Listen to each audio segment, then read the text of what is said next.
But if this kind of shit shakes you up, maybe you ought to go back to your division, you know? Try to the watch commander to give you a nice job lighting flares or measuring car wrecks. You gotta decide whether you're a wolf or a sheep. What's the deal, y'all? Look, so the Springboks have officially announced their squad early on a Tuesday. I mean, they might have announced it yesterday, but for me, it's Tuesday right now. So they've officially announced their squad for this upcoming weekend in Perth in Game 2 of the Rugby Championship against Australia. So we already know from the first match, I mean, it was destruction. It was utter destruction. You know what I mean? They hit the Thanos snap on them. No offense to my Australians and my Aussies out there, but they hit the Thanos snap on y'all. And now they're going to the second game. And from the lineup, this lineup is what I expected more to see in the games against Argentina. But instead, they said, you know what? We did all right. We did all right in the first game. So in this second match, we're going to go ahead and bring in some new guys. If it was a close match, I think the lineup would have been a lot more similar to what we saw in Game 1. But because Game 1, they won by so much, I think it was 7-33. They won by so much, they said, you know what, let's bring in some of the new guys. Let's give them some game time, give them some rhythm, give them some reps. So this is what we got, man. At the 1, we got John Hendrik Wessels. We got Johan Grobbelaar, Thomas Dutoit, Simon Marat, captaining for the second time. The first time he captained was against Portugal not too long ago. We got Ruan Norge, Marco van Staden, Peter Steph Dutoit, Elroy Lowe, Morn Vanderberg, Sasha Ngomezulu, Makazoli Mpimpi, Lucanio Jesse Creel, Cheslin Kobe, Afele Fase. Y'all know I like, Fosse Airways. I was saying I want to see him in the lineup, man. So I'm glad he's in there. We also got Malcolm Marks, Ox Nitch, Vincent Koch, Eben Etzebeth, Quagga Smith, Grant Williams, Manny Libach, and Andre Pollard on the bench. So as you can see, based on this lineup alone, this is more of a lineup I would see, like I said, in the Argentina matchups, right? But we're seeing this in Australia Game 2, which I don't think a lot of people expected, especially Eben Etzebeth on the bench,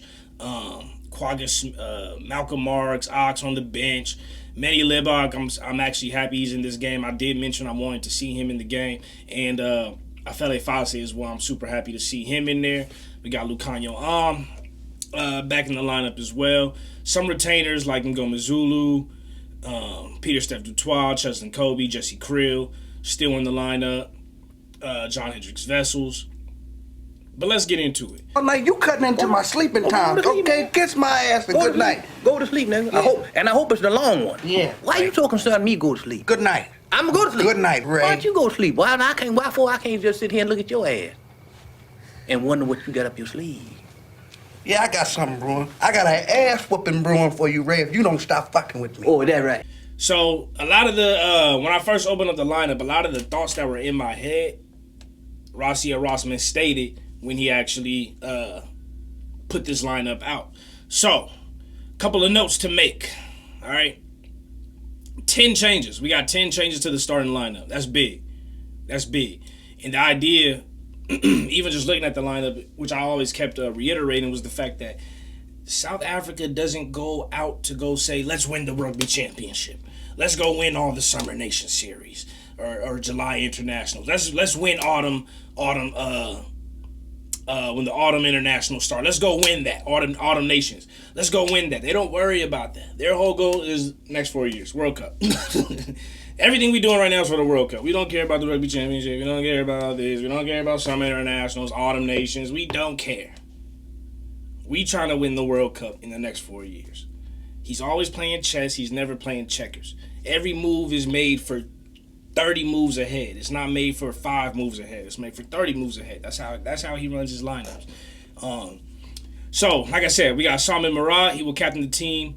Captain the team from Lock, while Sia Khaleesi is one of the 9 players who is rotated.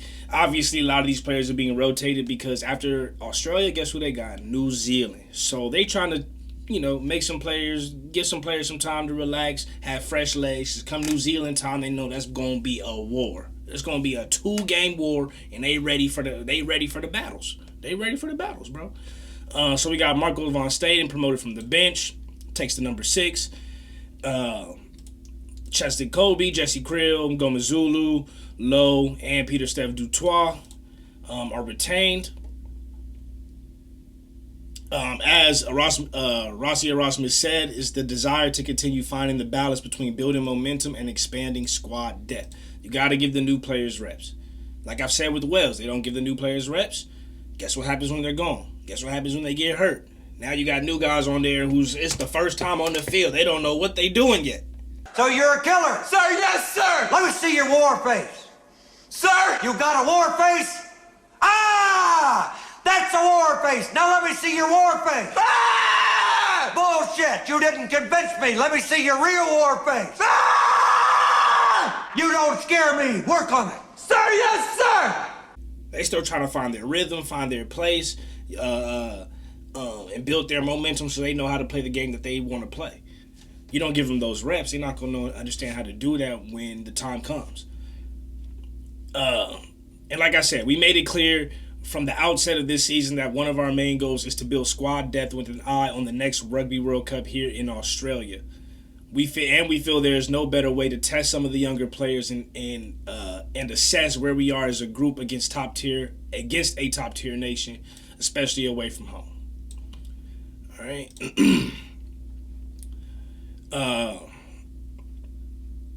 We've seen what most of these players can do. We have a full faith in the younger generation of players coming through, and we feel this is the right time to test them against an Australian outfit that will be desperate to bounce back strongly from last weekend.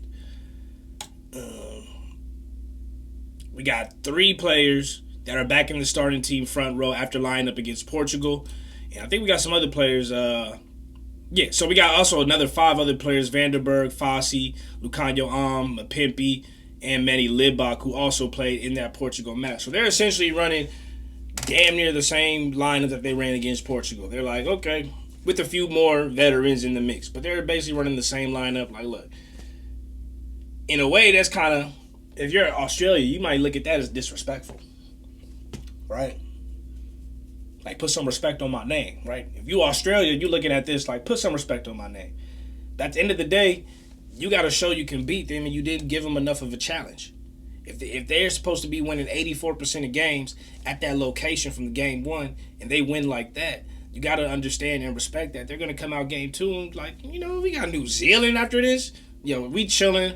We going to bring in some of the new guys. If you beat us, you beat us. But at the end of the day, our guys are going to get reps. They're going to get play time. You guys are going to come out super hard, and they're going to, and these new guys, these younger guys are going to be challenged. The veterans already know what they're doing, but the new guys, they're going to be challenged, and we're going to see how they accept that challenge. Do they accept it with faith? Do they accept it with strength, or do they accept or do they falter and don't play the game that we expect them to play? Especially how they played against Portugal.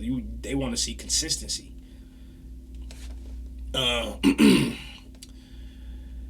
Cool. And that's pretty much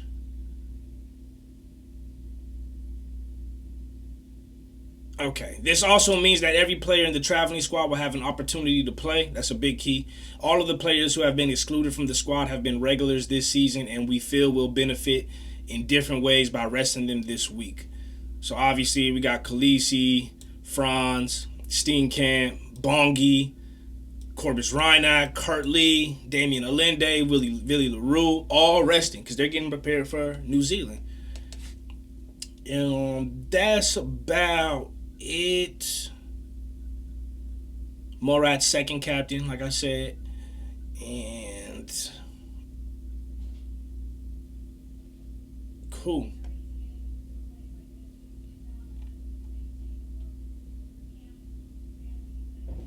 Cool, yeah, that's about it. So yeah, I'm excited to see what how this lineup plays. Essentially, one, because it's a very similar lineup to that was against Portugal, and we know how that game went. So looking at them against Australia, I want to see, is this team able to still pull out the same dominant performance that they pulled in game 1? Or do they lose? And if they lose, how do they lose? If they win, how did they win? That's what I'm most interested to see. I want to see what Fossey does against a little slightly better competition than Portugal. I'm also interested to see when Grant Williams comes off the bench, how does he quarterback the team? Because I really liked, he had a little bit of playing time, but I like what he did against Australia in the first game. And Ngomazulu, decision making. What does he look like with Mapimpi and Lukanyoam at his 11 and 12? Right? How does Jesse Krill play when he has Chuzin Kobe and Kurt Lee? How does he play when he has Chuzin Kobe and Fossey versus Chuzin Kobe and Kurt Lee? What does that chemistry between Jesse Krill and Afele Fossey look like? Also, Salman Murat as the captain. How does he lead the team? Peter Steph Dutoit moving to flanker.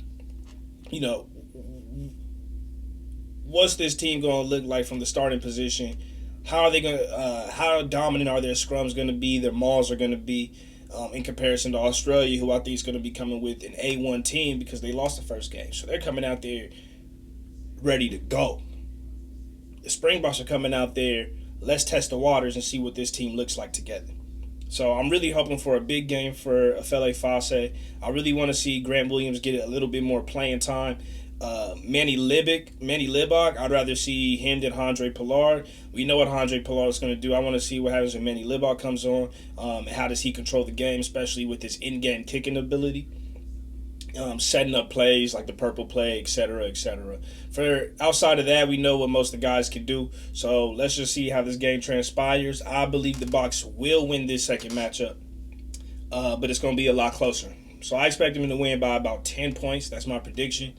Let's say 15. Let's say 15-5. Let's say 15. You know what? 20-10. Yeah. I'm predicting a 20-10 matchup game, but I expect them to win by about 10 points. But let me know what you guys think in the comments. Let me know if you're excited for this matchup and how do you feel about this lineup right here, especially some of the newer players. We know what the veterans can do, but how do you feel about the newer players? How do you feel about Murat captaining for the second time? How do you feel about how he did with Portugal? Let me know in the comments. Make sure to hit that like button and subscribe. I love y'all. I appreciate y'all. Remember to keep it real. Real is rare. Real always reaches everyone. Next time. Peace.